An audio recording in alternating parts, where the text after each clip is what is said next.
বিগত যে 17 বছর যে সরকার আমরা দেখেছি, সেখানে আইটির নাম করে অনেক কিছু করা হয়েছে, কিন্তু আইটির মাধ্যমে জনগণের কোনো কিছু সহজ করা হয়নি।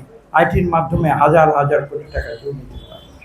বাংলাদেশের এই যে এত বড় অফিস, এত বড় ভূমি অফিস, বোধহয় তেজগাঁওয়ে একটা বিরাট ভূমি অফিস আছে। দুষ্ট লোকেরা বলে এটা নাকি একটা দুর্নীতি রাখা। আমি বলতে চাই আজকে এই সরকার এটা উপলব্ধি করেছে এবং উপলব্ধি করতে বলেছে বলেই এই ব্যবস্থা তারা গ্রহণ করেছে। আমি নিজে একসময় এই আইটির প্রবক্তা ছিলাম এবং আইটির মাধ্যমে যাতে কাজ সহজ করা যায় সে কথা আমি বলেছি। আমি দুঃখের সঙ্গে বলতে চাই বিগত যে 17 বছর যে সরকার আমরা দেখেছি, সেখানে আইটির নাম করে অনেক কিছু করা হয়েছে, কিন্তু আইটির মাধ্যমে জনগণের কোনো কিছু সহজ করা হয়নি। আইটির মাধ্যমে হাজার হাজার কোটি টাকা দুর্নীতি করা হয়েছে।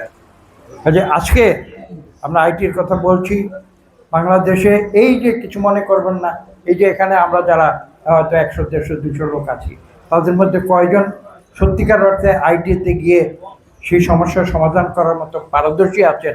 কার হাতে কম্পিউটার আছে বা কার হাতে যাদের টেলিফোন আছে, টেলিফোনে হয়তো অ্যাপ বলে আজকাল, অ্যাপের মাধ্যমে সমাধান করা হয়। সেই অ্যাপ আসলে আছে ঠিকই টেলিফোনে, কিন্তু সঠিকভাবে ব্যবহার করতে কয়জন পারে সেটাও আমার প্রশ্ন আছে।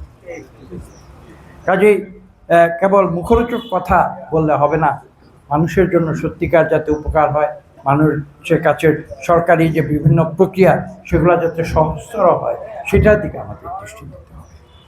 আমি আজকে সরকারের কাছে বিনীতভাবে বলবো যে আপনারা যে প্রচেষ্টাটি নিয়েছেন, আমি বিশ্বাস করি সারা দেশে এই সেবা সপ্তাহ সারা দেশে উদযাপিত হচ্ছে এবং এর মাধ্যমে যারা বিশেষ করে সরকারের যে ভূমি অফিস রয়েছে, তারা জনগণের কাছে সত্যিকার সেবা তারা পৌঁছে দেবেন, এই প্রত্যাশা ব্যক্ত করে আমি সকলকে ধন্যবাদ জানিয়ে আমার বক্তব্য শেষ করছি।